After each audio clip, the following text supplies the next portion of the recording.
In EU, there are many, in some states, there are independent movements. I think of Scotland, I think of Catalonia and some others. If they become independent, should they get automatically the EU membership, according to you? Let's start again with Mr. Well, in my opinion, and then we are talking especially, I come from Barcelona, I was there yesterday. I think that the European Union has not to involve in that. It's a question of Spain and the Catalans, in my opinion, and certainly not in the negative way intervening, as we have seen Mr. Barroso and other leaders of the PPE the last weeks. Let's decide them, Spain and the Catalans. It's not a question for the European Union to intervene in such a question. And I think it's also necessary to take into account what people think, because we cannot build up a European Union in which the voice of the citizens is not counting in such important question.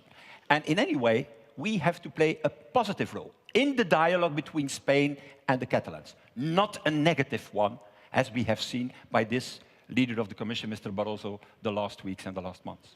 Thank you. Alexis Tsipras, which is your position on this issue? Η Ευρωπαϊκή Αριστερά σέβεται το δικαίωμα της αυτοδιάθεσης των λαών. Ωστόσο, πιστεύουμε ότι οι εθνικισμοί, οι συγκρούσεις, οι εντάσεις ανάμεσα στους λαούς και στα έθνη δεν μπορούν να οδηγήσουν ποτέ δεν μπορούν να οδηγήσουν σε κάποιο θετικό αποτέλεσμα. Δεν πιστεύουμε ότι πρέπει να προκρίνουμε την αλλαγή συνόρων σήμερα στην Ευρώπη. Πρέπει να σεβαστούμε το δικαίωμα των λαών να κρίνουν αυτοί το μέλλον τους, ταυτόχρονα να σεβαστούμε το διεθνές δίκαιο. Πιστεύουμε, για παράδειγμα, ότι θα μπορούσε στην περίπτωση της Καταλωνίας ή της Σκωτίας να υπάρξει μια πιο ενισχυμένη αυτονομία μέσα στα πλαίσια μιας ομοσπονδιακής κοινότητας. Θα μπορούσε, για παράδειγμα, να γίνει κάτι παρόμοιο και με την υπόθεση της Ουκρανίας. Η Ουκρανία πρέπει να είναι γέφυρα ανάμεσα στη Ρωσία και την Ευρώπη. Όχι πεδίο διχασμού. Με κυρίαρχο τον Ουκρανικό λαό και αν το θελήσει, γιατί όχι, με μια ομοσπονδιακή δομή που θα βοηθάει στην ειρήνη και τη συμφιλίωση. Thank you. Ska Keller. For me, the right of people to decide about their future is very important. So I think also the people in Scotland and in Catalonia should have the right to decide about their future and about the future of their state.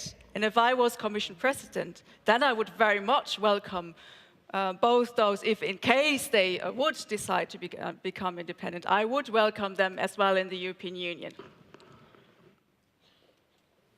So there was just a little technical detail here. And let's go to Jean-Claude Juncker.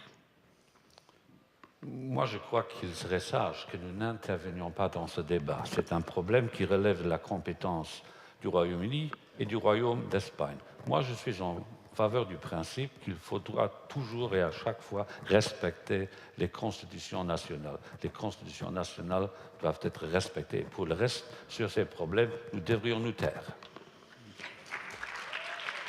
But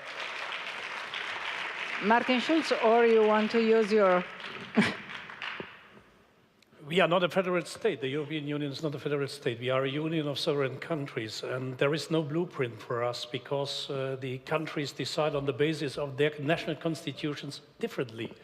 As the colleague Keller mentioned, in Scotland there will be a referendum in the autumn.